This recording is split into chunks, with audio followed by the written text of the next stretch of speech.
At my mother-in-law Helen's funeral, something strange happened that would change my life forever. My husband, Charles, cried more than I had ever seen him cry in 15 years of marriage. But his tears weren't for the woman who had raised him with an iron fist. They were for Beatrice, the private nurse who had supposedly cared for Helen for only the past 2 years. She was like a real daughter to Mom, he said, embracing her in front of everyone, while I, Claire, stood there like a stranger in my own grief.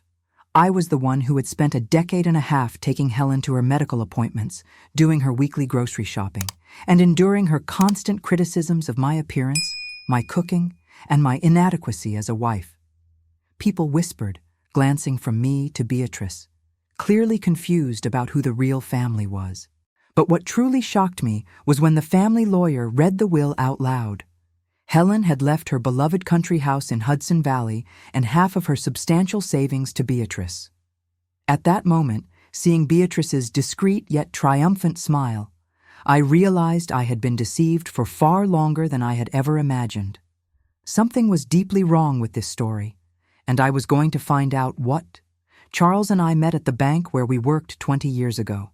I was a financial analyst, he was an account manager. In the beginning, our romance felt perfect. He was charming, ambitious, and spoke passionately about building a future together. His mother, Helen, was always part of the package, a possessive widow who lived alone in a large house in Santa Monica. At first, I thought she was just being protective of her only son. Over time, her interference became subtler, yet far more constant and poisonous. "Claire, don't you think you should cook more at home instead of ordering takeout? Charles deserves a wife who takes better care of herself, someone more feminine." I swallowed each venomous remark because I loved my husband deeply and wanted our marriage to work. When Helen's health began to decline 5 years ago, first high blood pressure, then diabetes, and eventually memory lapses, it was me who completely rearranged my schedule at the bank to take her to doctor's appointments. I was the one who spent countless Saturdays keeping her company, listening to her repetitive stories about how women of my generation didn't know how to be real wives.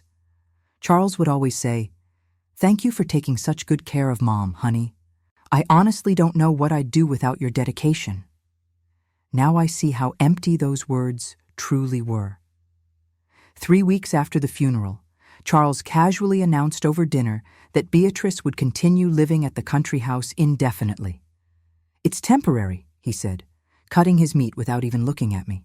"She needs time to get organized and find a new job." Temporary quickly turned into permanent when I checked our joint account and discovered that he was paying all the property's expenses: electricity, water, phone, internet, even a gardener. "Mom wanted it that way," he said with an irritatingly simple shrug when I confronted him about the spending. One Thursday night, after a particularly tense argument about our budget, I decided to drive to Hudson Valley without telling anyone. I wanted to see with my own eyes what the house looked like now, the same house I had visited hundreds of times over the years. What I found shook me to the core.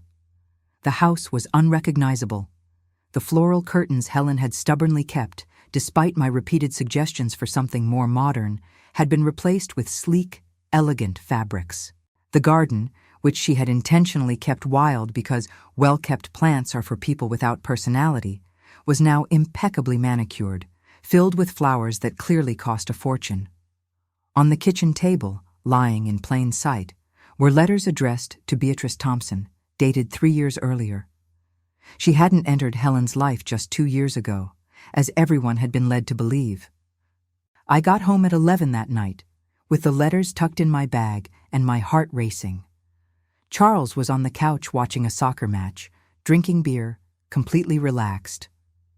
"Beatrice has been receiving mail at your mother's house since 2021, I said bluntly, tossing the letters onto the coffee table, right in front of the TV. He didn't even bother to lower the volume or turn the television off. "So what, Claire? Maybe Mom let her use the address for some important stuff, documents, things like that." His complete indifference infuriated me far more than a direct lie would have. At least a lie would have shown he cared enough to hide something. "Charles, I said, sitting on the edge of the armchair, forcing him to look at me. Your mother treated me like an intruder for 15 years, criticizing me constantly, and suddenly she leaves a fortune to a complete stranger. He finally turned off the TV and stared at me with an expression I had never seen before. Cold, almost cruel. Beatrice isn't a stranger, Claire. She actually took care of Mom while you were always too busy with your important meetings at the bank, your clients, your brilliant career. The words hit me like a punch straight to the stomach. I was the one supporting our family financially while he played the perfect devoted son on weekends when it suited him. The next day, I called the office and asked for 2 days off. I decided to investigate on my own, starting with the neighborhood pharmacy where Helen always bought her medication. Mrs. Rosa, the owner, had known me for years. "Oh, Claire, I'm so sorry about Helen. Has Beatrice already come by to pick up her prescriptions?" she asked innocently. "How long has Beatrice been coming here?" I asked, trying to keep my voice casual. "Oh, at least 4 years. Always very polite, that young woman. Helen used to say she was like a daughter." 4 years, not 2. My next stop was the supermarket where Helen used to shop. The manager greeted me warmly. "Mrs. Claire, Beatrice told me you're still sorting out Helen's accounts. She always speaks very highly of you." When I asked how long he had known Beatrice, the answer was the same. About 4 years. Every place I visited confirmed my growing suspicion. At the beauty salon where Helen had her nails done monthly, the manicurist told me that Beatrice hadn't just been accompanying Helen for years. She had also been the one paying for the services. She used to say it was a gift for her mother-in-law, the woman said innocently. Mother-in-law. The word echoed in my mind the entire way home. Why would a nurse refer to her patient as her mother-in-law? Unless... No, it couldn't be. But the pieces were starting to fit together in a terrible, unmistakable way. When I got home, determined to confront Charles about everything I'd discovered, I found only a note on the table. Went to deal with inheritance matters, back late. It was the opportunity I needed. I went straight to his home office, which was always locked under the pretense of work confidentiality. I searched all the obvious places for the key until I found it tucked inside a philosophy book he would never open. What I found inside left me reeling. Bank statements showed regular transfers to Beatrice going back 3 years, long before she had officially started caring for Helen. These weren't small amounts. $1, $2, sometimes $3,000 every month. In a folder labeled Hudson Valley, I found renovation plans for the house, decoration budgets, landscaping contracts, all in Beatrice's name, dated 2 years earlier. But what broke me was a photo that slipped out from the stack of papers. Charles and Beatrice, embracing at an elegant restaurant. She was wearing a ring I'd never seen before, and they were both smiling in a way he hadn't smiled at me in years. On the back was a handwritten note from him, dated 3 years ago. For my real family. It wasn't just an affair. It was an entire parallel life, built with our money, our trust, using even Helen as a facade. I sank heavily into his chair, struggling to process the magnitude of the betrayal. Every document was a lie, every transfer a betrayal, every smile on her face in that photo, a knife in my back. He had planned it all meticulously, creating a world where I was nothing more than a financial obstacle. The tears came, but along with them, something stronger emerged, a cold, calculated rage. I organized everything carefully, photographed each paper, saved every proof. If he wanted to play this game, I would play too, but by my rules. I left everything exactly as I had found it and went to the kitchen to prepare dinner as if nothing had happened. When Charles came home late, I was calmly reading in the living room. "How was your day?" I asked, with a smile that didn't reach my eyes. He kissed my cheek absent-mindedly, mumbling something about work. That night, lying beside the man who had betrayed me for years, I began to plan my revenge. Every breath he took irritated me. Every movement disgusted me. but I would wait for the perfect moment. Justice would be mine, calculated, precise, and devastating. He had no idea what storm was coming for him, and neither did Beatrice. 15 years of humiliation would be repaid, with interest. When Charles came home that night, I was sitting in the dining room with all the documents spread out on the table. He stopped at the doorway, saw the papers, and his expression shifted from surprise to resignation within seconds. "How long?" I asked, with a calm that surprised even me. "Claire," he began, but I cut him off. "Don't tell me you can explain. Don't tell me it's not what it looks like. Just tell me how long." He sat down in the chair across from me, as if we were about to discuss what show to watch on TV. 5 years, he finally said. "We met when Mom was hospitalized for the first time. Beatrice worked at the hospital. 5 years. All that time I had been working myself to the bone to keep our home running, taking care of his ungrateful mother, planning our vacations, dreaming of the children we never had because he always insisted we needed to save more." "And Helen knew?" I asked. His pause was answer enough. "She approved from the very beginning.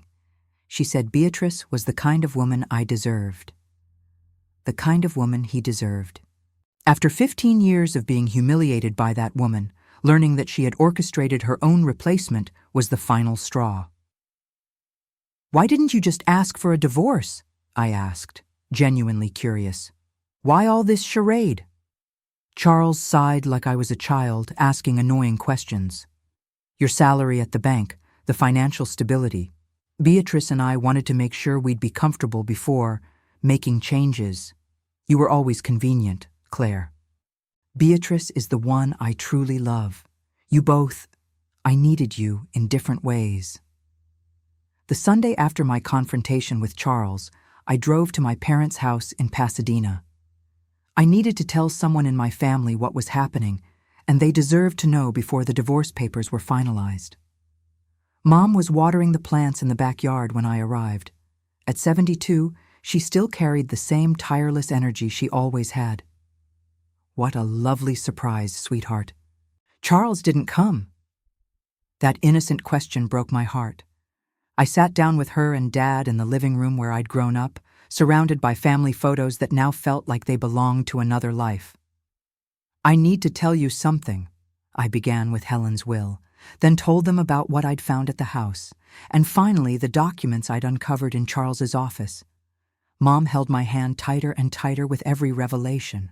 Dad, always the more reserved one, grew visibly tense. 15 years, Claire," he finally said. 15 years that man deceived you right in front of us." What surprised me most was that they weren't shocked. "We always thought he was a bit too charming," Mom confessed. "You know those people who speak so well, but you can never quite tell what they're really thinking." Dad shook his head. "And the way he talked about your job, like you were too ambitious. A real man would be proud to stand next to a smart woman." I learned that my sister Anna, who lived in Chicago, had already shared her suspicions with them. "She always said Charles had the face of someone hiding something," Mom revealed, "but we didn't want to interfere in your marriage." The conversation lasted for hours. I told them about Patricia, the legal plans, and my decision to fight. "You have our full support," Dad said. "Financial too, if you need it." Mom hugged me tightly. "My warrior daughter, I always knew you were stronger than you thought." When I left their house, I felt a tremendous sense of relief. I wasn't alone. I had a real family standing behind me, not like Charles, who had used his own mother to betray me. In the car, I called Anna and told her everything. "Finally," she shouted over the phone. "I've been waiting for you to figure it out for years. That man was never good enough for you."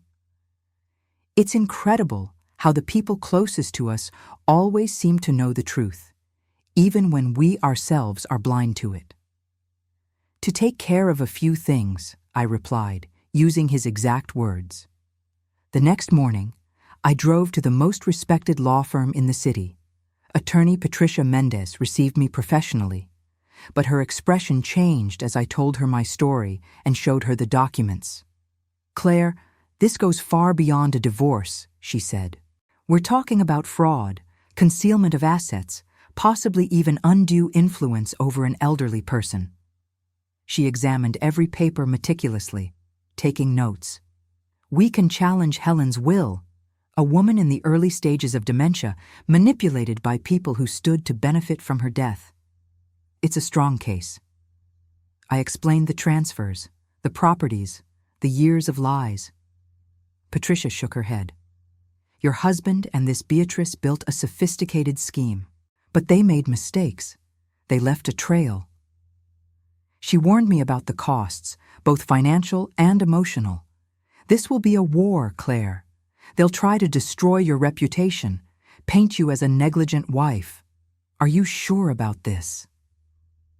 I thought about all those wasted Saturdays listening to Helen humiliate me, the nights Charles came home late, from work, the dreams I had built alone for a future that never existed. Absolutely. Over the following weeks, we hired a private investigator. What he uncovered exceeded even my darkest expectations. Beatrice wasn't even a nurse. She had forged her diplomas. She had a history of fraud charges in other states. Helen had changed her will only 6 months before her death, during a period when she was already showing clear signs of dementia. Charles had secret accounts, siphoned money from the company, and even used funds I had inherited from my parents to buy her gifts. The investigator brought back photos. Charles and Beatrice on romantic trips he had told me were business. Her wearing jewelry I recognized as lost from Helen's collection, the two of them attending social events where he introduced her as his girlfriend. For 15 years, I had lived a lie while they built a parallel life. But now, I had enough ammunition to destroy them legally. Patricia smiled as she reviewed the final report. "With this, we won't just recover your assets, we'll sue for fraud. They're going to pay for every cent they stole." It was exactly what I needed to hear. The war had begun, but I already knew who would win. What I didn't know was that Charles would never live to see the end of that battle. 2 weeks before the trial, on a rainy night, he died in a car accident on his way home from an argument with Beatrice about their legal strategy. Irony or poetic justice, I'll never know. The full legal process was nothing short of a bureaucratic and emotional hell, 6 intense, exhausting, psychologically torturous months. But I had something extraordinarily powerful that neither of them expected nor could have imagined. Meticulous, organized, detailed records of absolutely everything related to our marital and family life. Throughout those 15 years of what had appeared to be a stable marriage, I had obsessively and systematically kept detailed, precise records of all our complex marital finances. Every expense specifically related to Helen and her medical care. Every date and time I personally looked after her. Every medical appointment I patiently attended. Every medication purchased. Every test carried out. Every personal sacrifice carefully documented. My almost pathological obsession with systematic organization and financial control, something Charles had always criticized angrily as unnecessary, suffocating control freak behavior, ironically became my absolute legal salvation. In the imposing federal courthouse, Helen was legally portrayed by the lawyers as an extremely vulnerable elderly woman, deliberately and psychologically manipulated by a biologically self-serving, financially ambitious son and a calculating professional con artist. Charles's expensive lawyers desperately tried to paint me to the jury as a negligent, cold, calculating wife who cruelly abandoned her needy mother-in-law in her most vulnerable moments. But my meticulously organized documentary evidence was absolutely overwhelming and legally irrefutable. Respected neighbors testified under solemn oath that I had visited Helen regularly and devotedly for many consecutive years, long before Beatrice Thompson had mysteriously appeared in her life like a shadow. Renowned medical specialists officially confirmed that I was invariably the one accompanying Helen to all important and urgent appointments. Employees from various local businesses formally attested to my constant, dedicated presence by Helen's side for years. The absolutely devastating final blow came when our thorough investigation uncovered that Beatrice Thompson had deliberately and criminally forged official nursing documents and fake professional credentials. She was not a registered nurse in any state. In fact, she had a serious criminal record for aggravated fraud in 3 different states. The presiding federal judge, a stern, middle-aged woman with over 20 years of legal experience, showed absolutely no sympathy for their elaborate criminal scheme. This case represents one of the most despicable examples of elder manipulation I have ever witnessed, she declared, sentencing Beatrice to 3 years in prison and full restitution. Exactly 1 year after that emotionally transformative and legally victorious journey, I now sit completely calm and at peace on the wide, newly renovated porch of the beautiful Hudson Valley country house, property that is now legally, officially, and definitively mine. A hard-won right earned through relentless determination. I meticulously renovated every inch of the house, exactly the way I had secretly dreamed of for years, but Helen had categorically and authoritatively forbidden throughout all those long, suffocating years of tense coexistence. The once dark, depressing walls are now bright and welcoming, painted in light, cheerful tones. The heavy, stifling windows are permanently open, letting in generous mountain air. Natural light fills every lovingly restored room. In the completely redesigned garden, planned by professional landscapers, I carefully planted dozens of colorful, fragrant rose bushes of different varieties. Helen had always irrationally hated roses, calling them tacky and classless. I strategically retired early from the suffocating corporate banking world and now work fully independently as a highly specialized financial consultant, dedicating my time and energy to helping other brave women fully understand their personal finances so they won't be financially and emotionally dependent on their husbands as I had been so naively for years. It's both astonishing and comforting how many stories I now hear that echo my own experience. Intelligent, educated, talented women who recklessly sacrificed promising careers, authentic dreams, and their own identities for fundamentally selfish men who saw them merely as convenient, easily replaceable resources. The deep, existential loneliness that once terrified me no longer holds any power. For 15 long, suffocating years, I lived in a house technically full of people, but felt emotionally and spiritually completely alone and abandoned. Now, for the first time in decades of conscious life, I truly feel at home in my own reality, finally living according to my values and desires. Yesterday, I found a hidden letter from Helen in one of the drawers. In it, she admitted she had always envied me and that Charles had never deserved me. I burned the letter in the fireplace, symbolically closing that chapter forever. This morning, during my daily walk through the town that now genuinely feels like mine, I ran into Marina, a former colleague from the bank whom I had always admired for her intelligence and sharpness. "Claire, how have you been handling everything?" she asked with genuine curiosity, clearly intrigued by the dramatic story that had spread through local newspapers and become the talk of the town. "I've never been better," I replied with absolute conviction, and for the first time in decades, it was completely true. Marina pulled me into a nearby cafe, insisting we needed to catch up properly. As we had breakfast, she shared details that made me realize just how blind I had been for so long. "Claire, Charles used to talk at the office about how you were too controlling and pathologically obsessed with money. He constantly complained that you didn't know how to relax, that you couldn't just be a devoted wife the way women should be." Each word was a painful but necessary revelation. "He had this subtle arrogance that bothered almost everyone at the bank," she continued. "He always thought he was superior, especially to women. He talked about you like you were a burden he carried out of marital obligation." Marina hesitated before continuing, clearly uncomfortable. "There were rumors about him and other women for years. Nothing concrete, but everyone suspected. The way he talked about relationships and fidelity, it was obvious his morals were questionable. Discovering that my reputation had been systematically undermined behind my back for years was devastating, but also liberating.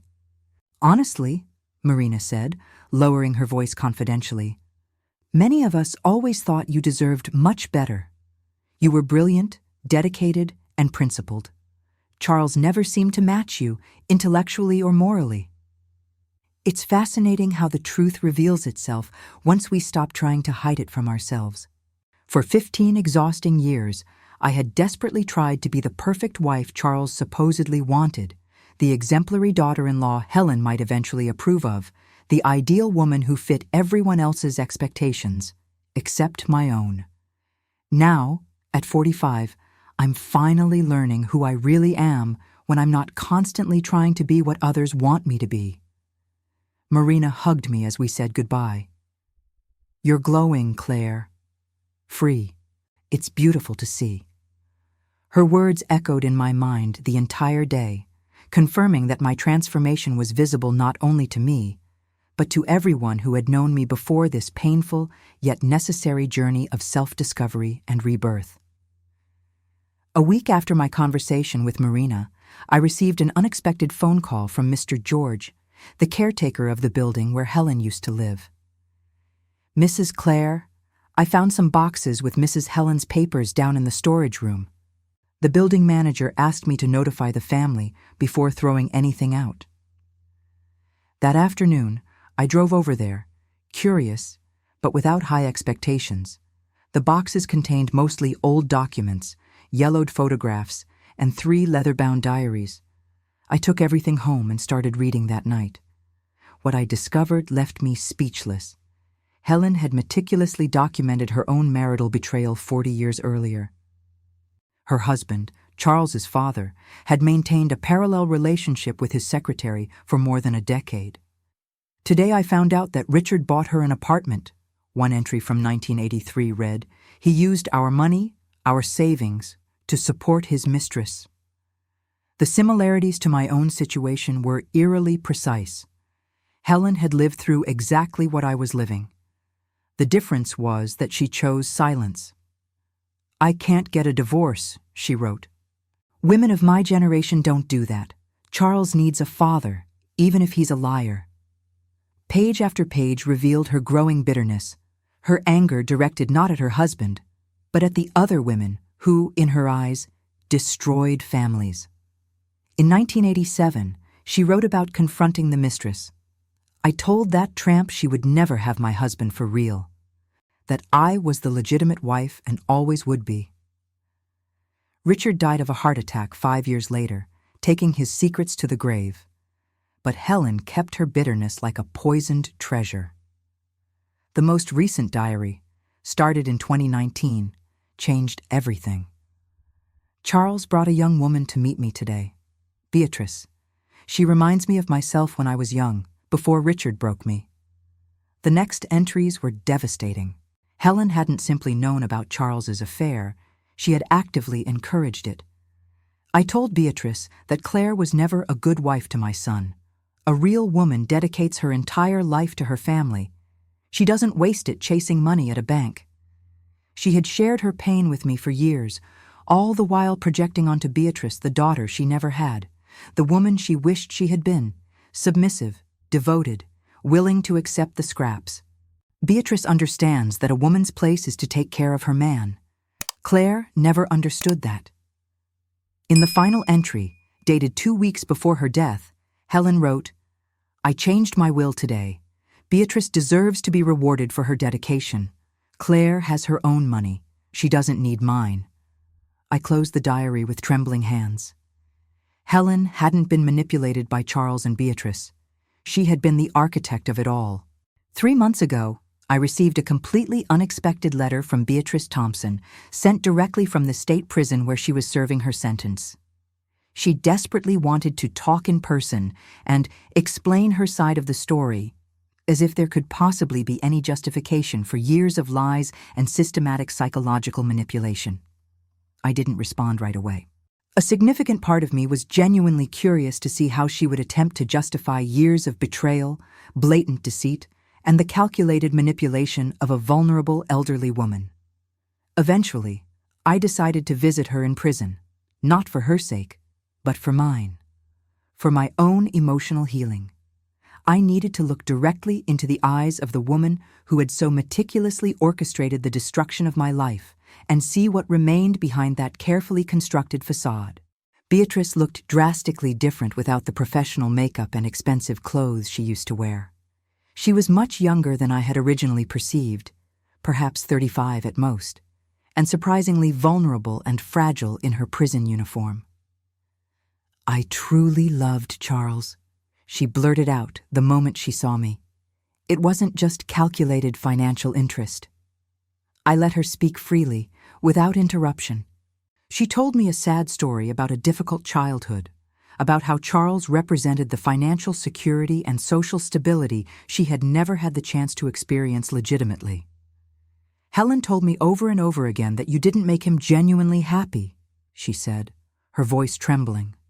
"That you two were more like roommates sharing expenses than a passionate married couple. Maybe that was partially true in the last few years of our deteriorating marriage. Maybe our relationship had emotionally died long before she slipped into our lives. But that didn't justify the systematic betrayal, the carefully constructed lies, or the calculated theft of my dignity and financial security." "You could have just asked for a divorce," I said calmly. "You could have built a new life together without deliberately destroying me in the process." She had no satisfying response to that simple truth. As I stood to leave, she asked desperately if I could forgive her. "Forgiveness is something I give only to myself," I replied coldly. "To move forward constructively. It has absolutely nothing to do with you or your emotional needs." I walked out of the prison feeling completely free of the hatred I had carried for so long. It wasn't forgiveness. It was total indifference, which is infinitely more liberating. On my way back from the prison, I stopped at a small cafe that Helen and I used to visit back when she was still driving. The owner recognized me and asked about the situation. "It must have been so hard to find out about your husband," she said with genuine sympathy. "But you know, I always thought you looked tired when you came here with Mrs. Helen.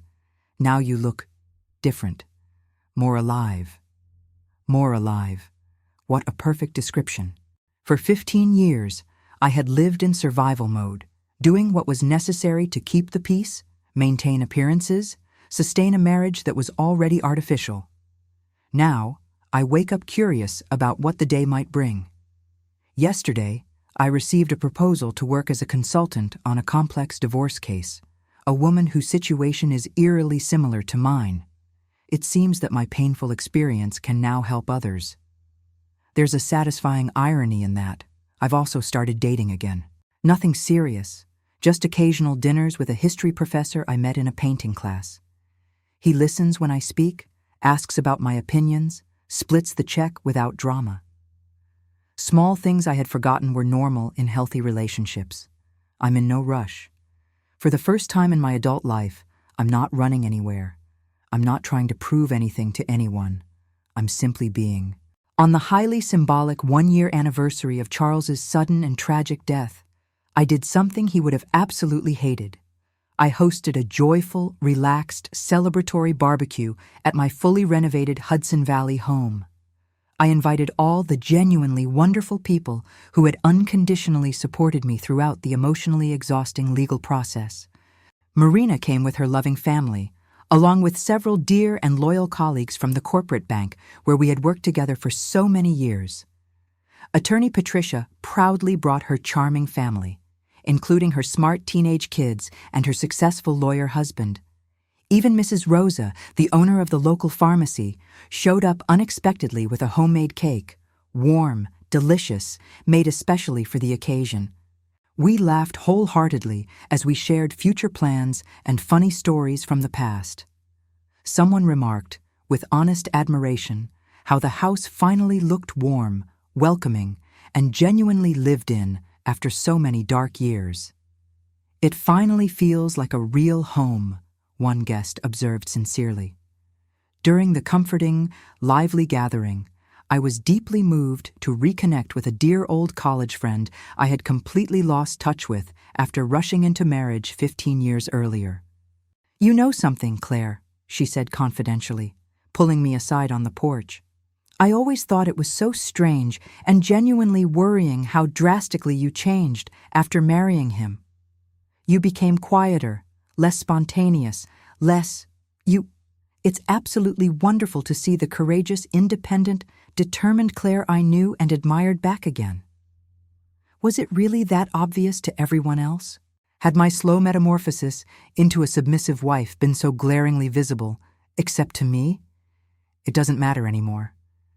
That night, after everyone had left, I sat on the porch with a glass of wine I chose. Not the brand Charles preferred. The stars were especially bright, and I felt a quiet, profound gratitude for everything that had happened. Without the pain, I would never have discovered my true strength. 6 months later, while organizing some paperwork, I came across our marriage certificate. For a moment, I stared at the young 26-year-old woman who had signed that document, full of hope and dreams. She couldn't have imagined it would take 15 years to realize she had married an illusion. But she also couldn't have imagined the strong woman she would become through this painful journey. I decided to do something symbolic.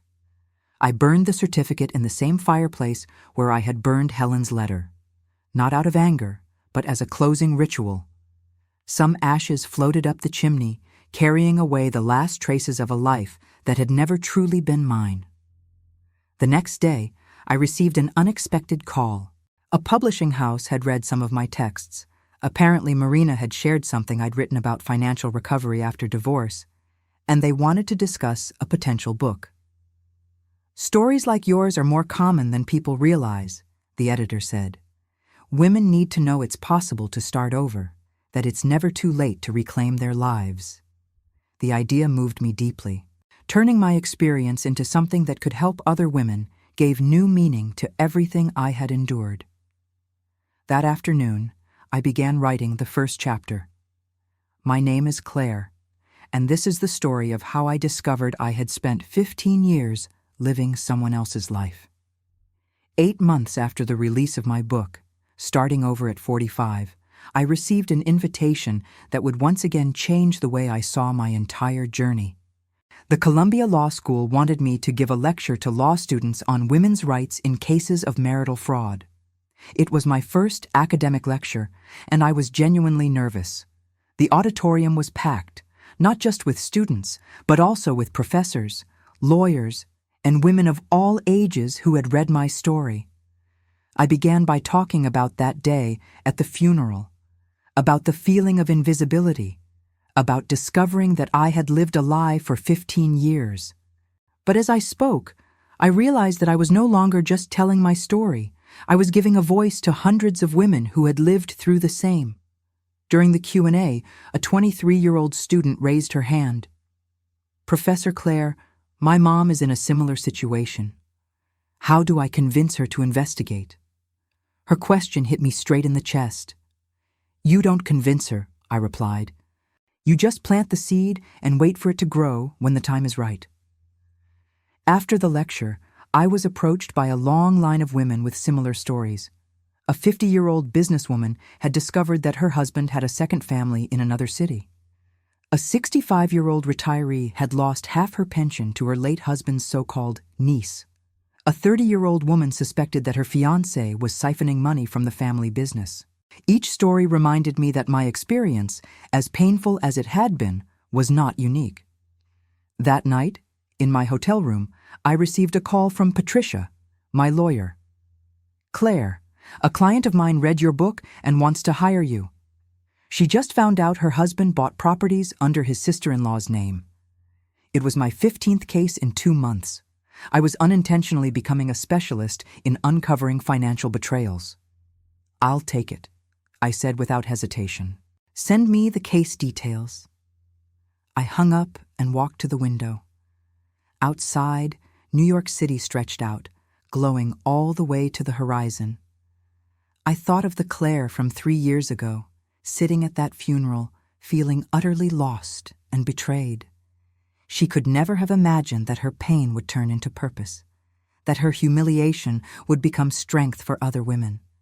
On the flight home, I wrote in my journal, "Today I understood that Helen, Charles, and Beatrice didn't destroy my life. They set me free to live my true one. A life where I use my experience to help other women reclaim their dignity and their rights." Looking out the airplane window, I saw the city lights below, scattered like stars. Each light represented a life, a story, possibly a woman who needed to know she wasn't alone, and I was ready to be that light for as many as needed. Today marks 2 years since everything began on that strange funeral day. I'm sitting in the same cafe where I first confronted reality, but I'm no longer the same woman. My book, Starting Over at 45, When Betrayal Becomes Liberation, will be released next month. I already have speaking engagements scheduled in 3 cities. The Hudson Valley House has become both my office and personal sanctuary. The garden I replanted is in full bloom, especially the roses this year. Yesterday, a young woman approached me after one of my consultations. "I'm 28, and I already feel lost in my marriage," she said. "How did you know it was time to fight for yourself?" I looked at her and saw a bit of the woman I once was, full of doubts, accustomed to shrinking herself, confusing love with submission. "You'll know when the pain of pretending becomes greater than the fear of starting over," I told her. "And when that day comes, you'll discover you're stronger than you ever imagined." She typed my words into her phone like a prescription. Maybe they are. The history professor asked me to be his girlfriend officially last week. I said yes, but made it clear that this time the rules are different. Real partnership, not dependence. He smiled and said he wouldn't expect anything less from a woman who rebuilt her life from the ground up. Sometimes I still think about Charles and Helen, but without anger. They gave me, unintentionally, the greatest gift possible. They forced me to discover who I truly was beneath all those layers of other people's expectations. I am Claire, 47 years old, finally living my own story. Have you ever felt invisible in your own life? Have you ever realized you were living to please others while forgetting who you truly are? Claire's story isn't unique. Thousands of women face similar situations every day, relationships that make them feel small, families that don't recognize their sacrifices, partners who see them only as convenient. If this story touched your heart, share it with a friend who needs to hear it. Sometimes, one story of resilience is all someone needs to find the courage to start again. Comment below.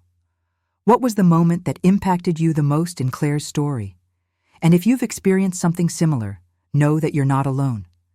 If you want more real stories of women who turned pain into strength, subscribe to the channel and hit the bell icon. Every week, we share stories that prove it's never too late to reclaim your life.